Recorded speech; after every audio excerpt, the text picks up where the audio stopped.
इस चुनाव में प्रधानमंत्री नरेंद्र मोदी ने सबसे ज्यादा यह बात उठाई कि वो धर्म के आधार पर आरक्षण नहीं होने देंगे। उन्होंने यहां तक कहा कि मैं मर जाऊंगा लेकिन ये नहीं होने दूंगा। लेकिन जैसे ही पीएम मोदी ये बात करते हैं, कुछ लोगों को इतनी तकलीफ होती है कि वो कहने लगते हैं कि पीएम मोदी को हिंदू मुसलमान कर रहे हैं। और हमने आपको बार बार कहा कि नरेंद्र मोदी हिंदू मुसलमान नहीं कर रहे हैं, वो मुसलमान करने वालों की पॉलिटिक्स एक्सपोज कर रहे हैं। पीएम मोदी क्लियर कट कह रहे हैं कि वो हिंदू मुसलमान नहीं कर रहे, वो इंडी गठबंधन के सीक्रेट खेल का पर्दाफाश कर रहे हैं, जिसमें बैकडोर से पिछड़ों के आरक्षण में गलत तरीके से मुसलमानों की एंट्री करवाई जाती रही। पीएम मोदी जो बात कह रहे थे वो हवा में नहीं थी बॉस। आज बंगाल से इसका बड़ा सबूत आ गया। बंगाल में ओबीसी आरक्षण में मुस्लिम जातियों को शामिल करने को लेकर वहां की हाईकोर्ट ने आज ऐसा आदेश दिया जिससे पश्चिम बंगाल में ममता बनर्जी सरकार की मुस्लिम प्रेम वाली पॉलिटिक्स की पोल खुल गई। कैसे नरेंद्र मोदी सही डर बता रहे थे वो सच सामने आ गया। इस फैसले से बैकडोर से चल रही तुष्टीकरण की पॉलिटिक्स का पूरा सच आज दुनिया के सामने आ गया। और यही वजह है कि कोलकाता हाईकोर्ट के फैसले को लेकर ममता बनर्जी इतनी भड़क गई कि उन्होंने साफ कह दिया कि मैं हाईकोर्ट के फैसले को नहीं मानती। कह रही है हाईकोर्ट के फैसले को ही नहीं मानती भाई, चीफ मिनिस्टर होके कह रही हैं। एक एक डिटेल आज आपको बताऊंगा, आपके दिमाग की बत्ती जलेगी कि अरे यार मोदी जी तो यही कह रहे थे। लेकिन पहले यह समझ लीजिए कि बंगाल का यह मामला है क्या जिस पर ममता बनर्जी इतना भड़की। दरअसल आज कोलकाता हाईकोर्ट ने साल 2010 से बांटे गए 5 लाख ओबीसी सर्टिफिकेट को रद्द कर दिया। यह OBC certificate West Bengal backward classes act 2012 के तहत दिए गए थे। हाईकोर्ट ने साल 2012 के कानून के तहत बांटे गए इन ओबीसी सर्टिफिकेट को अवैध माना। कोलकाता हाईकोर्ट ने मार्च 2010 से 11 मई 2012 के बीच राज्य सरकार के उन आदेशों को भी रद्द कर दिया जिसमें कुछ जातियों को ओबीसी का दर्जा दिया गया। हाईकोर्ट ने माना कि जिन रिपोर्ट की सिफारिश के आधार पर ओबीसी का दर्जा दिया गया वो अवैध थी। हालांकि हाईकोर्ट ने अपने फैसले में यह क्लियर कर दिया कि जो लोग आरक्षण के लाभ के तहत नौकरी कर रहे हैं उन पर इस फैसले का असर नहीं होगा। कोर्ट ने यह भी आदेश दिया कि पश्चिम बंगाल पिछड़ा वर्ग आयोग अधिनियम 1993 के आधार पर ओबीसी की नई सूची पश्चिम बंगाल पिछड़ा वर्ग आयोग तैयार करेगी। कोर्ट के इस फैसले में मुसलमानों की बात इसलिए हो रही है क्योंकि ओबीसी के तहत मुसलमानों को भी कई राज्यों में आरक्षण मिलता है। अब आपके कान से धुआं फेंक देगा क्योंकि आपको तो यह पता ही नहीं है कि मुसलमानों को भी आरक्षण मिल रहा है। माहौल तो ऐसा बनाया जाता है कि सिर्फ हिंदू ही आरक्षण ले रहा है। नहीं बॉस, ओबीसी आरक्षण में मुसलमानों को भी आरक्षण मिल रहा है कई राज्यों में, लेकिन बंगाल में तो अलग ही खेल हुआ है। दरअसल 2010 के पहले पश्चिम बंगाल में पिछड़ा वर्ग में 66 जातियां आती थी और इन 66 जातियों में से मात्र 12 जातियां ही मुसलमानों की थी। भाई हिंदू ज्यादा मुसलमान कम, तो हिंदुओं की जातियां जो ओबीसी में आती हैं वो ज्यादा थी, मुसलमान कम थे। 54 जातियां हिंदुओं की थी, 12 मुसलमानों की थी। लेकिन 2010 यानी कि विधानसभा चुनाव के ठीक पहले, तब सीपीएम की सरकार थी, उसने मुस्लिम वोट बैंक को अपने पाले में लाने का फॉर्मूला ऐसा निकाला कि उन्हें आरक्षण का और फायदा दिलवा दिया जाए।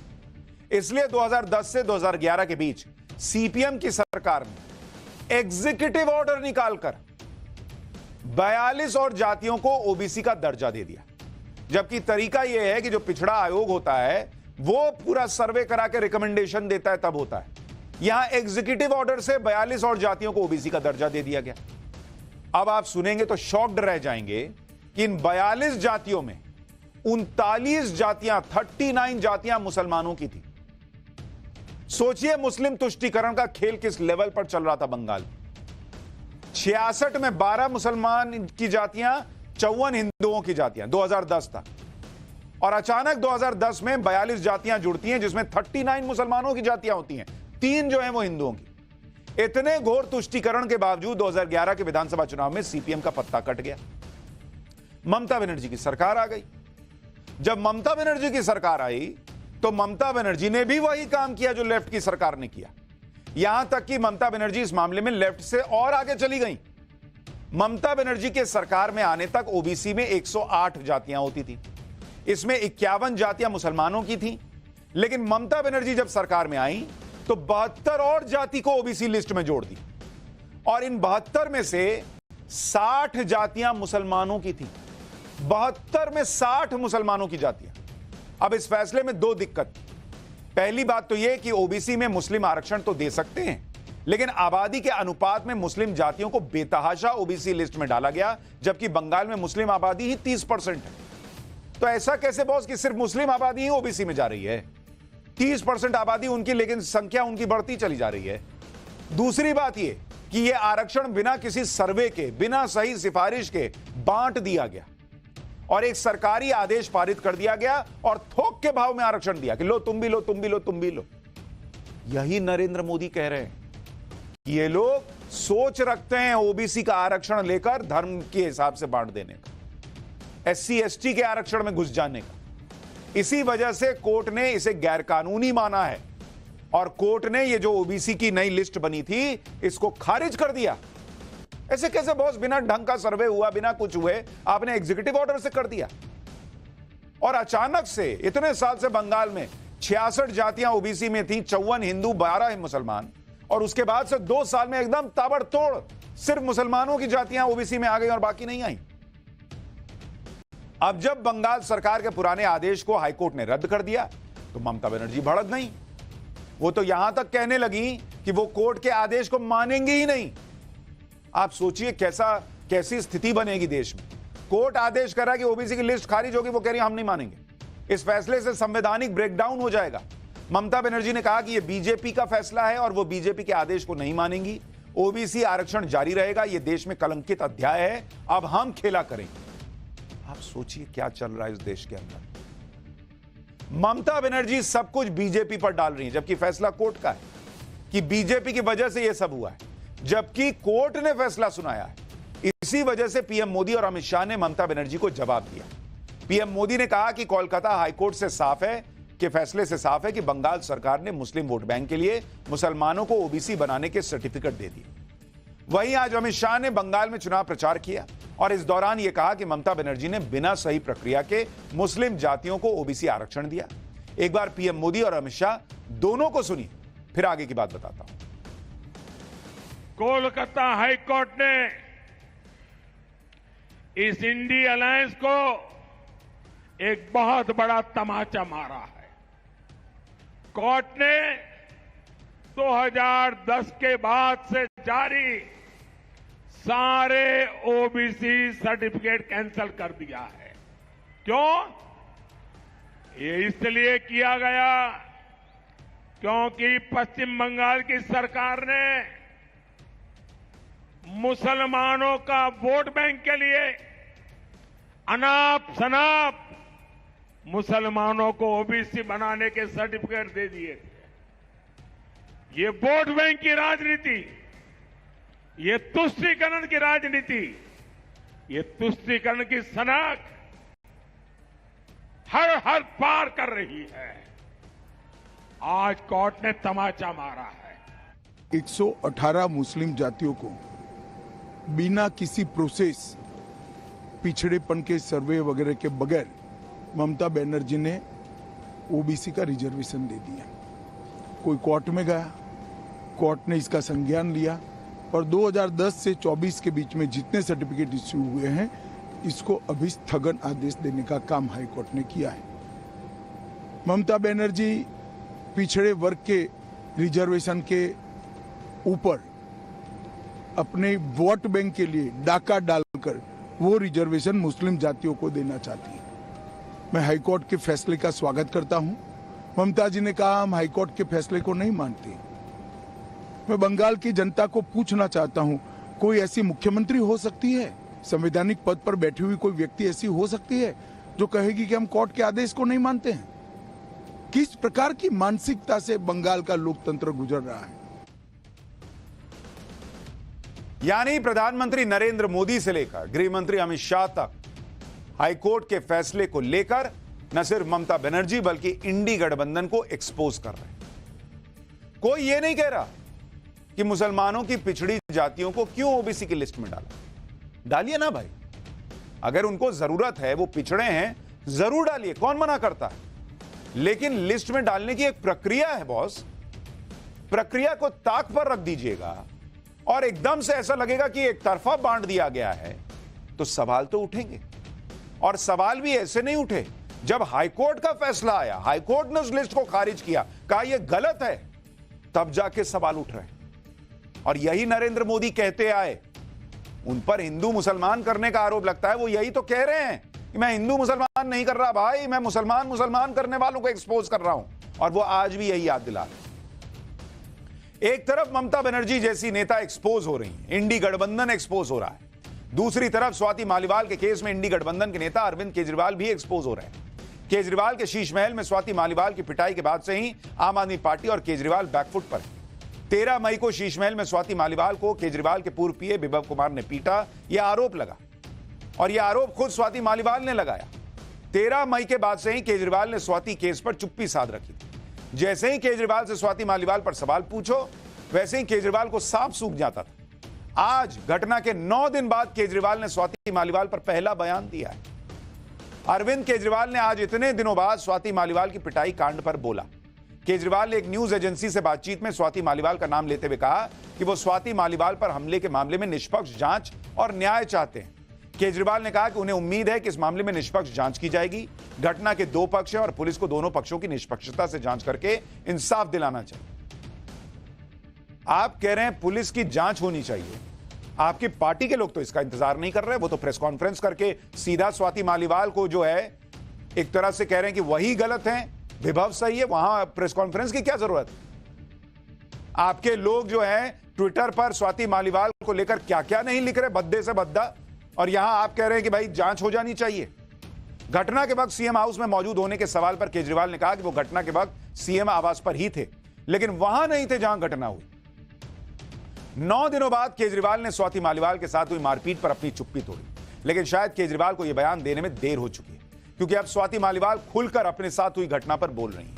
अरविंद केजरीवाल के बयान पर स्वाति मालीवाल ने सोशल मीडिया पर सीधे केजरीवाल को निशाने पर लिया और लिखा कि आम आदमी पार्टी के नेताओं और वॉलंटियर्स की आर्मी पीछे लगाने के बाद, बीजेपी एजेंट कहने के बाद, चरित्र हत्या करने के बाद, एडिटेड वीडियो लीक करने के बाद, बदनाम करने के बाद, आरोपी के साथ घूमने के बाद, आरोपी को क्राइम सीन पर जाने देने और सबूतों से छेड़छाड़ के बाद, आरोपी के लिए प्रदर्शन करने के बाद, मुख्यमंत्री जिनके ड्राइंग रूम में पिटाई हुई थी वो कह रहे हैं कि वो मामले की स्वतंत्र और निष्पक्ष जांच चाहते हैं। स्वाति मालीवाल ने आगे लिखा कि आयरनी डाइड 1000 डेथ्स। वो इस पर विश्वास नहीं कर सकते। कौन विश्वास करेगा बॉस? एक तरफ एक महिला का पूरा चरित्र हनन चल रहा है, खुला सोशल मीडिया पर ये लोग कर रहे हैं, और दूसरी तरफ ये मीडिया के सामने कह रहे हैं कि जांच हो जाने दीजिए।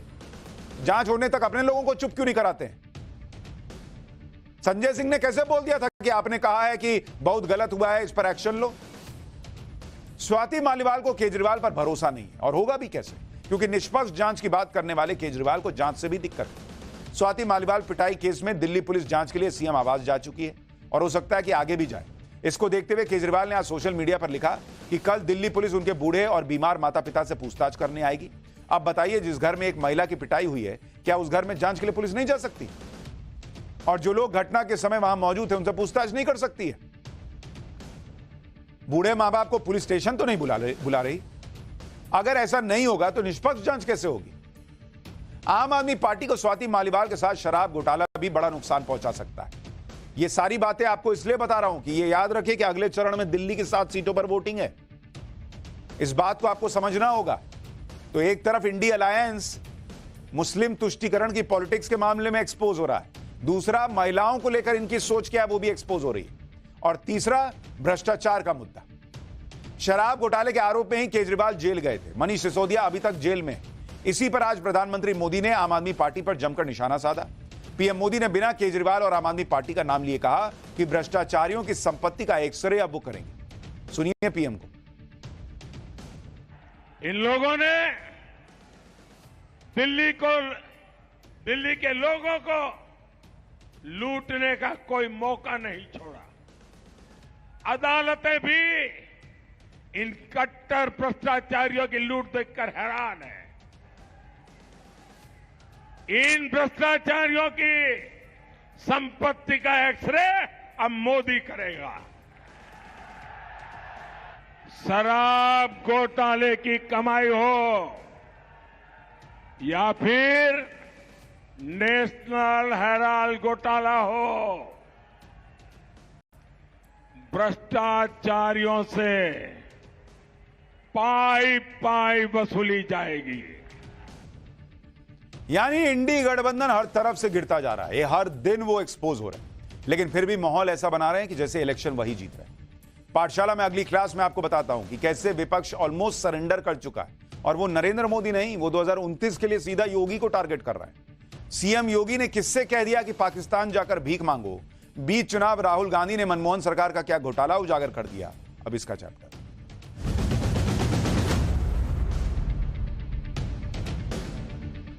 एक सीक्रेट खेल विपक्ष का और चल रहा है, और यह खेल है नरेंद्र मोदी को हरा नहीं सकते तो नरेंद्र मोदी की टीम में फूट डाल दो।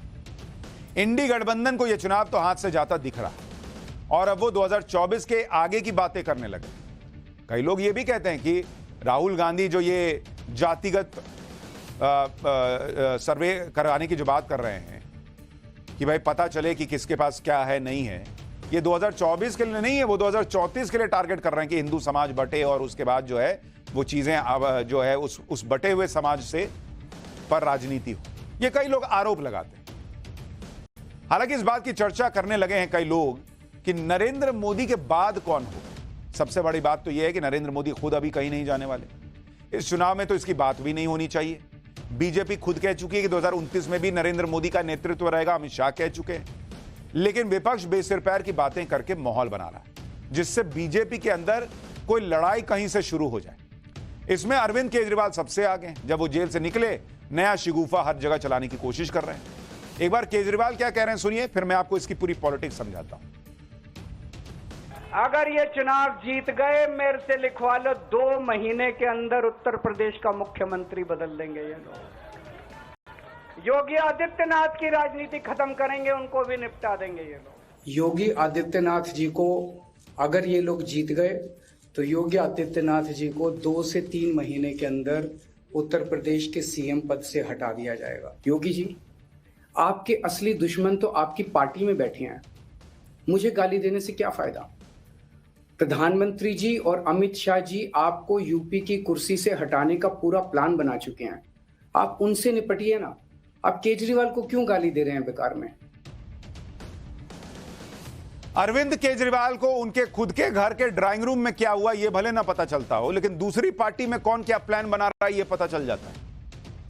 लेकिन आप ये देखिए कि अचानक से योगी जी आपको ये लोग हटाने वाले, ये क्यों हो रहा है? इतना योगी प्रेम इन लोगों का क्यों जाग रहा है? हालांकि सुनकर किसी को भी लगेगा कि ये मजाक ही कर रहे हैं, ऐसा थोड़ी है।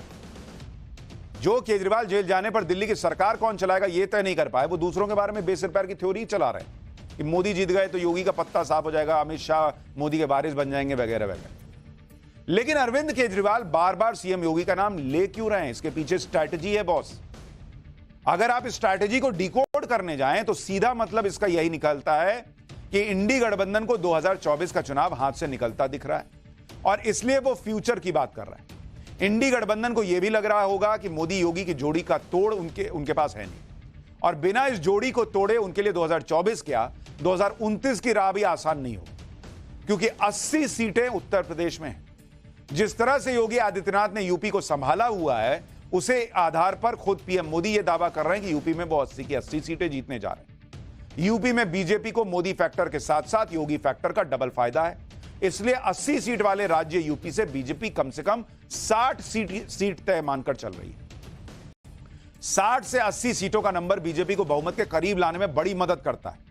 यही वजह है कि विपक्ष को शायद यह लग रहा है कि मोदी योगी की जोड़ी के सवाल को हल किए बिना लोकसभा चुनाव का एग्जाम वो क्लियर नहीं कर पाएंगे, और यह जोड़ी 2029 में भी बनी रहने वाली है। इसलिए इंडी गठबंधन फ्यूचर प्लानिंग में जुट गया है कि अगर इस चुनाव में दांव नहीं चल रहा है तो साल 2029 से पहले इस जोड़ी को तोड़ना होगा, मोदी योगी की जोड़ी। इसलिए प्रयास यह करो कि भैया योगी आदित्यनाथ के दिमाग में डाल दो कि मोदी जी आपको हटाना चाहते हैं, अमित शाह को बनाना चाहते हैं, ताकि इनकी टीम में फूट पड़ जाए, मोदी योगी टूटे, उसके बाद हम बीजेपी तोड़ देंगे, मतलब बीजेपी की जीत का ट्रैक रिकॉर्ड तोड़ देंगे। 2024 के बाद की फ्यूचर प्लानिंग में विपक्ष इसलिए लग गया है क्योंकि उसे पता है कि 2024 के चुनाव में तो उसका कुछ होने वाला नहीं। अभी तक चुनाव में ऐसा कुछ नहीं दिखा जिससे किसी बड़े उलटफेर की बात की जा रही है, या फिर कोई ऐसे संकेत मिल रहे हो दूसरी बात, विपक्ष और नरेंद्र मोदी के बीच फासला इतना बड़ा है जिस फासले को पाट पाना विपक्ष के लिए बहुत मुश्किल है। जैसे अगर आप देखें 2019 में बीजेपी की जीत का मार्जिन 2 लाख से ज्यादा मार्जिन वाली सीटें कितनी थी? 164 सीट बीजेपी ऐसी जीती थी 2019 में, 164 सीट जिसमें मार्जिन जीत का 2 लाख से ज्यादा था। अब यहां 164 सीट पर बीजेपी को आपको हराना है तो पहले तो उनका जो बेस जो उन्होंने जीता वोट पहले उतना जीतो और फिर प्लस जो 2 लाख है उस 2 लाख को हटा। 2 लाख वोटर एकदम से भाग जाएगा। अच्छा, 3 लाख से ज्यादा मार्जिन वाली कितनी सीटें थी? 105 बॉस। 105 सीट बीजेपी ऐसे जीती जिसमें मार्जिन जीत का 3 लाख है। रातों रात 3 लाख प्लस वोट जो है वो घट के नीचे चला जाएगा। 4 लाख से ज्यादा मार्जिन वाली सीटें 44 बीजेपी जीती। 4 लाख का मार्जिन। यह वैसे है कि किसी के अकाउंट में मान लीजिए 100 करोड़ है और आप कह रहे हैं ये तो रातों रात कंगाल होने वाला। कैसे? समझाओ ना बॉस। 5 लाख से भी ज्यादा मार्जिन वाली सीटें बीजेपी ने जीती और ऐसी सीटें 14 थी। इसी तरह आप देखिए कि 2019 में 224 सीटें ऐसी थी जिसमें बीजेपी की 50% से ज्यादा वोट मिला। यानी 224 सीट पर अगर सभी पार्टियां मिल भी जाएं तो भी बीजेपी को हरा नहीं पाती, क्योंकि जितने 100 वोटर वोट दे रहे हैं उसमें से 50 से ज्यादा तो बीजेपी को दिए हैं। तो पूरा दूसरे साइड का मिला भी दोगे तो भैया 50 से ज्यादा तो उसके पास है, कैसे हराओगे? इसी तरह आप यह भी देखिए कि 2019 में 186 सीटों पर बीजेपी और कांग्रेस की डायरेक्ट फाइट हुई थी। इसमें कांग्रेस सिर्फ 15 जीत पाई, बीजेपी 171 जीती। इस आंकड़े के हिसाब से तो बीजेपी को पीछे छोड़ने के लिए इंडी गठबंधन को बहुत बड़े चमत्कार की जरूरत है। जब जीत हार के बीच लाखों का मार्जिन हो तो फिर कुछ वोट इधर उधर हो जाए तो क्या ही फर्क पड़ जाएगा। दूसरी बात यह है कि नरेंद्र मोदी कितना भी मजबूत हो, वो किसी चुनाव को हल्के में तो लेते नहीं है कि अरे यहां तो 4 लाख से जीते छोड़ो। अरे नहीं भैया, यहां गर्मी में उनकी आधी उम्र के नेता चक्कर खा के गिर जा रहे हैं, वो रोड शो कर रहे हैं, रैली कर रहे हैं, 3-3 जगह जा रहे हैं और खुद प्रधानमंत्री नरेंद्र मोदी का चुनाव है, ये वो साबित कर रहे हैं। 5 चरण का इलेक्शन हो चुका, 2 चरण ही बचे हैं, फिर भी पीएम मोदी पूरी ताकत से लगे हुए हैं, जैसे इस चुनाव के पहले दिन से लगे थे। आज पीएम मोदी ने यूपी में बस्ती और श्रावस्ती में रैली की। यूपी में आज की रैली में पीएम मोदी ने राहुल और अखिलेश की जोड़ी पर अब तक का सबसे तीखा अटैक किया। सुनिए पीएम ने क्या कहा, फिर बताऊंगा कि यूपी में अखिलेश के क्लीन स्वीप के दावे पर पीएम मोदी ने कैसे उनकी आज क्लास लगा दी। मोदी ने 4 करोड़ गरीबों को पक्के घर दिए। अब सपा कांग्रेस वाले सब पलटने का निर्णय कर लिए हैं। मतलब इन 4 करोड़ घरों की जो चाबी है वो उससे ले लेंगे, मकान छीन लेंगे और उनकी वोट बैंक को मकान दे देंगे। मोदी घर घर पानी पहुंचा रहा है। सपा कांग्रेस वाले आपके घर की पानी की टोंटी भी खोल के ले जाएंगे और इसमें तो इनकी महारत है। यूपी को लेकर अखिलेश यादव बार बार यह दावा कर रहे हैं कि इस बार उनका गठबंधन 80 में से 79 सीट जीते। सिर्फ पीएम मोदी की वाराणसी की सीट बीजेपी जीतेगी। लेकिन कल तो अखिलेश ने यह दावा कर दिया कि पीएम भी वाराणसी में हार जाएंगे, मतलब 80 के 80 पर दावा ठोक दिया। अखिलेश यादव के इस ओवर कॉन्फिडेंस पर आज पीएम मोदी ने उनकी क्लास लगा दी। कहा कि इंडी गठबंधन यूपी में दिन में सपने देख रहा है। 4 जून को जनता इनको नींद से जगाने वाली। सुनिए पीएम को, फिर बताता हूं कि अखिलेश यादव के दावे और हकीकत में कितना बड़ा अंतर दिख रहा है। ये दोनों शहजादे अब मिलकर अफवाह उड़ा रहे हैं। ये कहते हैं यूपी की 79 सीट जीत जाएंगे। मैं पहले सुना करता था कि लोग दिन में सपने देखते हैं। मुझे अब पता चला दिन में सपना देखने का मतलब क्या होता है। 4 जून को यूपी की जनता इनको नींद से जगाने वाली है। और तब ये ठिकरा ईवीएम पर फोड़ेंगे। यूपी में अगर कोई पार्टी पिछली बार 60 से 70 के करीब सीटें जीती हो और वो सभी 80 सीटें जीतने का दावा करे तो लगता है कि हाँ यार संभव है। मतलब जो क्लास में मान लीजिए टॉपर है और वो कह रहा है कि मैं इस बार भी टॉप होऊंगा तो समझ में आता है। लेकिन जिस पार्टी को पिछली बार 10 सीट भी ना मिली हो, जो क्लास में फेल रहा हो, वो कहे कि नहीं मैं टॉप करूंगा तो कैसे लोग विश्वास करें? हैरानी होगी ना। और आप यूपी का रिजल्ट देखिए कि पिछली बार यूपी का रिजल्ट क्या रहा था 2019 में। अखिलेश यादव को बोलने में कुछ नहीं जाता है, लेकिन हम तो कैलकुलेट करेंगे ना भाई कि 2019 में यूपी का रिजल्ट क्या था, उसके हिसाब से चीजें चलेंगी ना। यूपी में एनडीए को आई थी 64 सीटें, 64 80 में से। समाजवादी पार्टी को आई थी 5 सीट, मात्र 5। बीएसपी को आई थी 10 और कांग्रेस को आई थी 1 सीट। अब जिस आदमी को 5 सीट आई है आउट ऑफ 80 सीट, वो आदमी ये दावा कर रहा है कि इस बार हम और 75 जीत जाएंगे। और ये जो उनको 5 सीट आई थी वो भी तब आई थी जब वो बीएसपी के साथ मिलकर लड़ रहे थे। इस बार तो बीएसपी साथ में भी नहीं है और दावा ठोक दिए कि ना हम तो 80 जीत रहे हैं। इसलिए पीएम मोदी ये कहने को मजबूर हो गए कि अखिलेश यादव दिन में सपने देख रहे हैं। हालांकि अखिलेश दावा कर रहे हैं कि इस बार शहजादे शह देंगे और जनता मात देगी। सुनिए अखिलेश को, फिर बताता हूं कि अखिलेश की रैलियों में हो रहे हंगामे पर पीएम ने क्या कहा। ये लोग जो कहते हैं शहजादे शहजादे, सुन रहे होंगे आप लोग कई बार कांग्रेस पार्टी और हम लोगों को मिलकर के कह रहे हैं शहजादे। इस बार देखना दोनों मिलकर के जो शहजादे ऐसी शह देंगे और जनता ऐसी मात देगी कि इनका पता नहीं लगेगा। इस बार शहजादे शह देने जा रहे हैं और जनता मात देने जा रही है। पीएम मोदी ने आज अखिलेश यादव को एक और हकीकत से रूबरू कराया। पिछले कुछ दिनों से अखिलेश यादव की रैली में जबरदस्त हंगामा चल रहा है, अराजकता दिखती है। राहुल गांधी और अखिलेश यादव की फूलपुर की रैली में कभी काफी हंगामा हुआ था। उसी पर पीएम मोदी ने आज हमला बोला। यूपी में रैली करते हुए पीएम मोदी ने कहा कि समाजवादी पार्टी और कांग्रेस की रैली में पैसे लेकर भीड़ बुलाई जाती है और पैसा न मिलने पर रैली में गुस्सा भड़क जाता है। कल मैंने कुछ वीडियो देखे जिसमें लोग भाग भाग करके मंच पे चढ़ जाते थे। तो मैंने पूछा भाई ये हुड़दंग क्या चल रहा है? तो उन्होंने बताया कि सपा कांग्रेस वाले रैली में लोगों को लाने के लिए कॉन्ट्रैक्ट देते हैं, प्रति व्यक्ति पैसे देते हैं, लेकिन इन्होंने पेमेंट किया नहीं, इसलिए लोग गुस्से में भाग करके मंच पर पहुंच गए। अब जिस पार्टी का ये हाल हो वो आपका भला कैसे कर सकते हैं?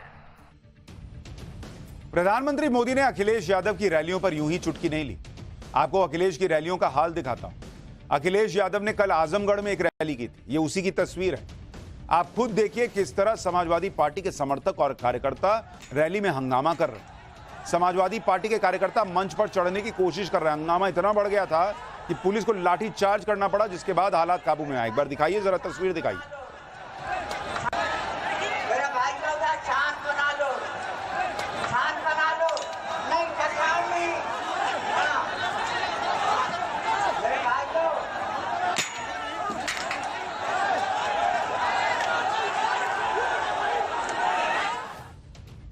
आजमगढ़ से पहले भी अखिलेश की रैलियों में इसी तरह से हंगामा हो चुका है। प्रयागराज, फूलपुर और संत कबीर नगर में अखिलेश यादव की रैलियों का हाल भी देख लीजिए। कहानी वही, हंगामा और बवाल दिखा। फूलपुर में तो हंगामा इतना बढ़ गया था कि राहुल और अखिलेश यादव को बिना भाषण दिए लौटना पड़ गया। और रैली के बाद भगदड़ जैसे हालात हो गए। इसी हंगामे पर आज पीएम मोदी ने अखिलेश पर निशाना साधा और कहा कि यह पैसा देकर बुलाई गई भीड़ थी जो पैसा लेने मंच पर चढ़ गई। अब अखिलेश यादव आरोप लगा रहे हैं कि उनकी रैलियों में जो हंगामा हो रहा है वो बीजेपी करवा रही है। सुनिए अखिलेश यादव को, फिर आगे की बात बताऊंगा। यूपी में ओवैसी ने कैसे बाकी पार्टियों की टेंशन बढ़ाई है। हिटलर के बारे में आप पढ़ना, वो अपनी पार्टी के वर्कर्स को पुलिस की वर्दी पहना करके भेज देता था।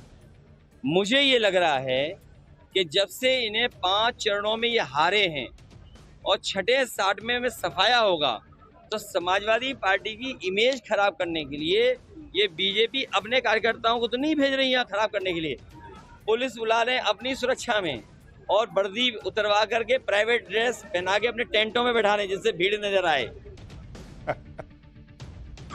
कह रहे हैं कि बीजेपी वाले पुलिस वालों को अपने समर्थकों की ड्रेस पहना के और टेंट में बैठा दे रहे हैं ताकि भीड़ दिखे। अखिलेश यादव भी लेकिन मजेदार बात करते हैं। वो पैरासीटामोल वाला बड़ा घूम रहा है कि पहले 500 mg खाते थे, अब 650 खाना पड़ रहा है क्योंकि बीजेपी ने घोटाला कर दिया। कभी कभी समझ में नहीं आता कि अखिलेश जी ज्यादा अच्छी कहानी सुनाते हैं कि केजरीवाल जी, लेकिन ठीक है, दोनों सुना रहे हैं, मजा लीजिए। छठे चरण के लिए पीएम मोदी ने आज बस्ती और श्रावस्ती में रैली की। इन दोनों सीट पर 25 मई को मतदान है। 2 रैली के जरिए आज पीएम मोदी ने बस्ती, श्रावस्ती, संत कबीर नगर और डमरियागंज 4 लोकसभा को कवर कर लिया। इन 4 लोकसभा में पिछली बार बीजेपी ने 3 पर जीत हासिल की। बस्ती, डुमरियागंज और ये संत कबीर नगर ऐसी सीट है जहां बीजेपी पिछले 2 बार से जीतती आ रही, जबकि श्रावस्ती में पिछली बार बीएसपी ने जीत हासिल की थी। 2014 में बीजेपी यहां जीती थी। श्रावस्ती सीट में बीएसपी का कैंडिडेट पिछली बार सिर्फ 5320 वोट के अंतर से जीत गया था और पिछली बार बीएसपी और एसपी का गठबंधन था, तो बीएसपी को फायदा मिला। लेकिन इस बार ये बीएसपी और समाजवादी पार्टी अलग अलग लड़ रहे हैं, जिसका फायदा बीजेपी को मिल सकता है। उत्तर प्रदेश की लड़ाई अखिलेश और राहुल के लिए पहले से मुश्किल थी और अब यूपी की लड़ाई में ओवैसी भी कूद गए। असदुद्दीन ओवैसी आज प्रयागराज पहुंचे और पीडीएम प्रत्याशी के लिए प्रचार किया। ओवैसी ने अखिलेश यादव के पीडीए यानी पिछड़ा दलित अल्पसंख्यक के जवाब में पीडीएम यानी पिछड़ा दलित मुसलमान न्याय मोर्चा बनाया। इसमें ओवैसी के साथ पल्लवी पटेल भी शामिल हैं। अब इंडी गठबंधन आरोप लगा रहा है कि ओवैसी मुसलमानों के वोट काट रहे हैं। इस पर ओवैसी ने जवाब दिया। ओवैसी को सुनिए, फिर सीएम योगी का धमाकेदार अंदाज दिखाऊंगा। तो जो दूसरे लड़ रहे हैं वो क्या कर रहे हैं? वो वोट खराब नहीं कर रहे हैं। हम पीडीएम बनाए हैं, पीडीएम का हिस्सा है और हमारे ही कैंडिडेट हैं और उनके प्रचार के लिए, उनकी कामयाबी के लिए हम आ रहे हैं। वो काम कर रहे हैं, तो अगर किसी को पेट में दर्द हो रहा है तो मैं क्या कर सकता हूं? यानी आखिर के 2 चरणों में उत्तर प्रदेश में चुनाव का तापमान बहुत बढ़ गया और योगी आदित्यनाथ अपने बयानों से और गर्मी बढ़ा रहे हैं। योगी आदित्यनाथ आज संत कबीर नगर में प्रचार के लिए गए और वहां से सीएम योगी ने पाकिस्तान का राग अलापने वालों को कड़ा संदेश दिया। सीएम योगी ने कहा कि जो पाकिस्तान प्रेमी लोग पाकिस्तान चले जाएं और वहां जाकर भीख मांगे। सुनिए योगी आदित्यनाथ। जो लोग आज पाकिस्तान का राग अलापते हैं, मैं उनसे कहना चाहता हूं कि पाकिस्तान के अंदर 23 करोड़ लोगों का पेट नहीं भर पा रहा है वहां की सरकार। वहां पे 1 किलो आटा के लिए कैसे छीना झपटी होती है, जैसे मोहल्ले के अंदर कुछ जीव रोटी के टुकड़े के लिए आपसी छीना झपटी करते, ये स्थिति पाकिस्तान के अंदर आप देखने को मिल सकता है। और इसीलिए मैं कह रहा हूं, जो लोग पाकिस्तान का राग अलाप रहे हैं, वे कृपया पाकिस्तान जाएं, पाकिस्तान में भीख मांगने के लिए अवसर जरूर मिल जाए। इधर यूपी में जबरदस्त लड़ाई चल रही है, उधर राहुल गांधी अलग ही मोड में चल रहे हैं। उन्होंने आज फिर गौतम अडानी का मुद्दा उठा लिया। एक ब्रिटिश अखबार फाइनेंशियल टाइम्स की खबर को ट्वीट करते हुए राहुल गांधी ने आरोप लगा दिया कि बीजेपी सरकार में भीषण कोयला घोटाला सामने आया है। राहुल गांधी ने कहा कि सालों से चल रहे इस घोटाले के जरिए मोदी जी के प्रिय मित्र अडानी ने लो ग्रेड कोयले को 3 गुने दाम पर बेचकर हजारों करोड़ रुपए लूटे हैं, जिसकी कीमत आम जनता ने बिजली का महंगा बिल भरकर अपनी जेब से चुकाया है। क्या प्रधानमंत्री बताएंगे इस खुले भ्रष्टाचार पर ईडी, सीबीआई और आईटी को शांत रखने के लिए कितने टेम्पो लगे? 4 जून के बाद इंडी की सरकार इस महाघोटाले की जांच कर जनता से लूटी गई पाई का हिसाब करेगी। अब ये उन्होंने ट्वीट किया और ये देखिए फाइनेंशियल टाइम्स का आर्टिकल लगा दिया। आर्टिकल का हेडलाइन क्या? Adani suspected of fraud by selling low grade coal in India as a cleaner fuel। अब राहुल गांधी ने बीच चुनाव में अडानी के मुद्दे पर ट्वीट तो कर दिया, लेकिन शायद उन्होंने या उनकी टीम ने खबर पूरी पढ़ी ही नहीं। एक बार पढ़ तो लेते बॉस, टाइटल देखे और घप से लगाए और ट्वीट कर दिए, अंदर पढ़े ही नहीं। सबसे पहली बात, इस खबर के बारे में जान लीजिए कि यह खबर OCCRP के रिपोर्ट्स पर आधारित है। यही OCCRP कंपनी अडानी से जुड़े पिछले मुद्दों में भी आरोप लगाती रही। यह वही कंपनी है जिसे जॉर्ज सोरोस फंडिंग करता है। इस खबर में साफ साफ लिखा क्या है, यह भी सुनिए। इसमें लिखा है कि जनवरी 2014 में अडानी समूह ने इंडोनेशिया से लो ग्रेड क्वालिटी का कोयला खरीदा, जिसे तमिलनाडु की सरकारी कंपनी टैंग एडको को बेच दिया गया। जिस वक्त अडानी समूह ने इंडोनेशिया से यह कोयला खरीदा, उस वक्त जनवरी 2014 में केंद्र में तो मनमोहन सिंह की सरकार थी, और जब तमिलनाडु की सरकारी कंपनी को इसे बेचा गया, तब तमिलनाडु में AIADMK की सरकार थी। यानी राहुल गांधी ट्वीट कर दिए और यह भी नहीं पढ़े कि उसमें लिखा क्या है। अरे उसमें लिखा है जनवरी 2014 में खरीदा, तो वो तो मनमोहन सिंह की सरकार थी भाई, अपनी ही सरकार में घोटाला हुआ क्या उनके? यानी इसका मोदी सरकार से कोई कनेक्शन भी नहीं दिख रहा। लेकिन राहुल जी तो राहुल जी हैं। खैर, सियासी गर्मी तो बढ़ती जा रही है, लेकिन असली गर्मी तो कहर ढा रही है। पाठशाला में अब अगली क्लास, उत्तर भारत में मौत की नींद सुला देने वाली हवा चल रही है बॉस। घर से निकलने से पहले सावधान, बाहर प्राण सुखा देने वाली हवा है वो खतरनाक हवा जिसने शाहरुख खान को भी अस्पताल पहुंचा दिया।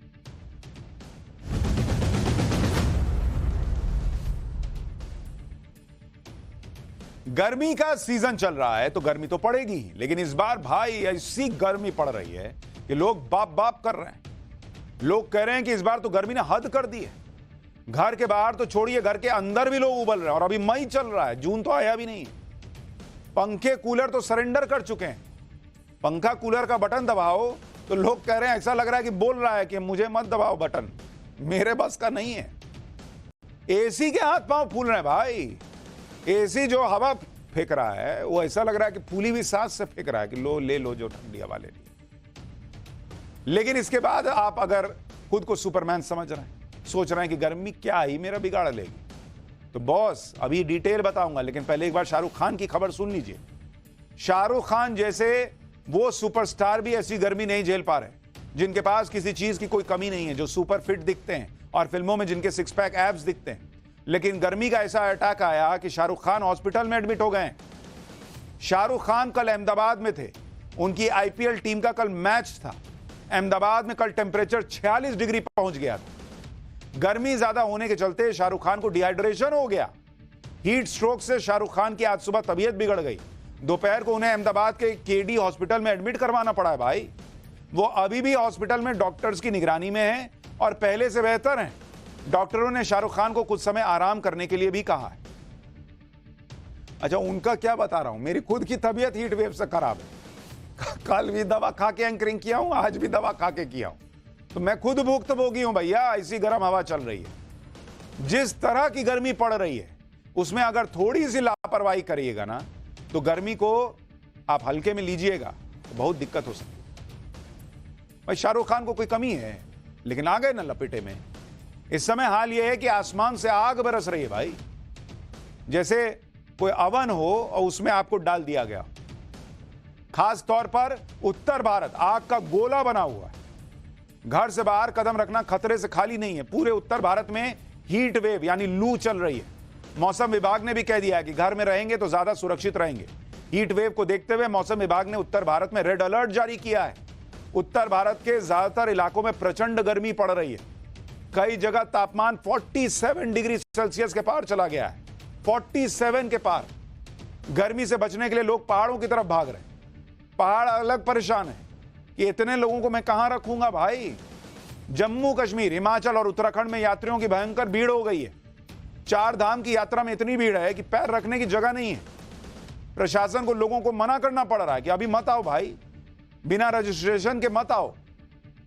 इस सब के बीच मौसम विभाग ने कह दिया है कि अभी भीषण गर्मी की शुरुआत है। आने वाले दिनों में यह गर्मी और बढ़ सकती है। उत्तर भारत में इस वक्त गर्मी ने क्या हाल कर दिया है वो भी आपको दिखाता हूं। मौसम विभाग ने दिल्ली NCR समेत राजस्थान, पंजाब, हरियाणा, उत्तर प्रदेश और मध्य प्रदेश में अगले 5 दिनों के लिए हीट वेव यानी लू का रेड अलर्ट जारी किया हुआ है। इस साल पिछले साल से 3 गुना ज्यादा हीट वेव देश के अलग अलग राज्यों में चल रही है। अगले 7 दिनों तक भीषण गर्मी मौसम में बनी रहने वाली है। कई इलाकों में तापमान 47 डिग्री सेल्सियस के ऊपर जा सकता है। दिल्ली वालों को इसलिए भी सावधान रहने की जरूरत है कि इस पूरे हफ्ते दिल्ली का अधिकतम तापमान 44 से 47 डिग्री सेल्सियस के बीच रह सकता है। हालांकि दिल्ली में अधिकतम तापमान 47.4 डिग्री सेल्सियस ऑलरेडी पहुंच चुका है। राजस्थान के कई इलाकों में तापमान 49 डिग्री को पार कर सकता है। यानी अब 49-50 तो ऐसा लग रहा है कॉमन हो गया है भाई, इतनी गर्मी पड़ रही है। आपको भीषण गर्मी का एक वीडियो दिखाता हूं जो राजस्थान के बीकानेर से आया। इस वीडियो को रेगिस्तान के इलाके में पेट्रोलिंग करते हुए बीएसएफ के एक जवान ने बनाया। यहां 46 डिग्री तापमान में रेत इतनी गर्म हो गई कि बीएसएफ के जवान ने इसमें पापड़ सेक दिया। वहां रेत हटाई, पापड़ रखा, रेत ऊपर से ढक दी। 30 सेकंड के अंदर पापड़ सिक गया। अब आप सोचिए कि 46 डिग्री में यह हाल है, 49 डिग्री में क्या हाल होगा। इसका दूसरा पहलू यह भी है कि इस भीषण गर्मी में हमारे जवान सोचिए बॉर्डर की सुरक्षा कैसे करते हैं। राजस्थान में रेतीला इलाका होने की वजह से दूसरे राज्यों की तुलना में गर्मी ज्यादा पड़ती है, लेकिन इस बार दिल्ली समेत पूरे उत्तर भारत में भीषण गर्मी की चेतावनी। इस बार राजस्थान वाली बात नहीं है। दिल्ली भी समझिए कि राजस्थान ही है, पंजाब भी समझिए कि राजस्थान ही है। ऐसी हालत हो गई, सब जगह राजस्थान जैसी गर्मी। राजस्थान में भीषण गर्मी के रेड अलर्ट की वजह से मेडिकल स्टाफ की छुट्टियां कैंसिल करनी पड़ी। गुजरात सरकार ने हीट वेव के चलते यह आदेश जारी किया है कि दोपहर 1 बजे से शाम 4 बजे तक मजदूर खुले में धूप के नीचे काम नहीं करेंगे। कंस्ट्रक्शन साइट्स के मालिकों को भी इस आदेश का पालन करना होगा। दिल्ली, पंजाब और हरियाणा में सभी स्कूलों की छुट्टी 30 जून तक कर दी गई है। मौसम विभाग ने अगले महीने जून में भी हीट वेव को लेकर सावधान रहने के लिए कहा है। जून में आमतौर पर 5 से 8 दिन तक हीट वेव चलती है, लेकिन इस बार 10 से 18 दिन तक हीट वेव चलने की आशंका है। यानी मई का महीना खत्म होने में अभी 8 दिन बाकी हैं। इसके बाद जून भी आपको भीषण गर्मी का सामना करवाएगा। उत्तर भारत में भीषण गर्मी से लोगों की क्या हालत है, पहले ये सुनवा देता हूं। इसके बाद इस साल इतनी गर्मी पड़ क्यों रही है, कोई तो वजह होगी, वो वजह बताऊं। पहले पब्लिक को सुन। बहुत गर्मी है, घूमा नहीं जा रहा। जब हम लोगों की ये कंडीशन है, जो डेली मतलब इस गर्मी से जूझते हुए काम करते हैं, और जो नहीं करते हैं घूमने के उद्देश्य से अगर आएंगे तो उनको कितनी गर्मी फील होती है। पब्लिक धूप में आती नहीं है, हम खुद ही काले पीले हो जा रहे हैं धूप में खड़े खड़े। देखो पसीना बंद नहीं हो रहा, हम खुद ही परेशान है गर्मी। अब हम तो अभी 3 बार नहा चुके हैं सुबह से। हाँ। और उसके बाद पेड़ के नीचे बैठे रहे, पीपल के नीचे काफी समय तक। उसके बाद बाहर निकले हैं थोड़ा। बहुत ज्यादा गर्मी है जिसके कारण आइसक्रीम खाने में मजा ही कुछ अलग होता है। गर्मी सर इस तरह की पड़ रही है, देखो गवर्नमेंट ने, प्रशासन ने ये हरी हरी ग्रीन शेड लगाए हुए हैं और अगले 2-3 दिन में मौसम विभाग ने बोला है कि 49-48 तक टेम्परेचर जा सकता है। आपको जानकर हैरानी होगी कि इस साल अप्रैल में ही गर्मी का पिछले 124 साल का रिकॉर्ड टूट गया था। यानी इससे पहले ऐसी गर्मी 1901 में पड़ी थी। अब सवाल यह है कि इस साल ऐसा क्या हुआ कि 1901 के बाद अब जाकर ऐसी गर्मी पड़ रही है। पिछले सालों की तुलना में ज्यादा गर्मी पड़ रही है और हीट वेव भी यानी लू भी पिछले सालों से ज्यादा चल रही है। दरअसल देश के उत्तर और उत्तर पश्चिमी इलाके यानी पाकिस्तान के सिंध बलूचिस्तान से ज्यादा सूखी हवाएं आ रही हैं। जो उधर का इलाका है तो पाकिस्तान से उधर से सूखी हुई हवाएं आ रही। इस रास्ते में बादल और नमी ना होने की वजह से हवाएं ज्यादा गर्म हैं। इसके अलावा मौसम का पैटर्न बताने वाले अल नीनो का भी कमजोर होना, इसमें प्रशांत महासागर की सतह पर बहने वाली हवा और पानी के पैटर्न में बदलाव हो जाता है। साथ ही हिंद महासागर और अरब सागर की तरफ से आने वाली मानसून की हवाएं कमजोर होती हैं। इससे भयानक सूखा या तेज गर्मी पड़ती है। इसके अलावा दक्षिण भारत के राज्यों पर एंटी साइक्लोन सिस्टम एक्टिव है। इसमें एंटी साइक्लोन जमीन से गर्म होकर ऊपर उठने वाली हवा को वापस जमीन की तरफ यह धकेल देता है। यह सिस्टम जमीन से करीब 3 किलोमीटर की ऊंचाई पर करीब 1000 से 2000 किलोमीटर तक फैला हुआ है। इस वजह से भी देश के कई राज्यों में हीट वेव की स्थिति बनी। गर्मी में अब वो गर्म हवा ऊपर जा ही नहीं पा रही, उसको नीचे धकेल दे रहा है, तो आपको लू लग रही है। आपको हीट वेव का मतलब भी बता देता हूं, क्योंकि सामान्य बोलचाल में हीट वेव को गर्म हवा या लू का चलना कहते हैं, लेकिन हीट वेव का कनेक्शन तापमान के बढ़ने से तय होता है।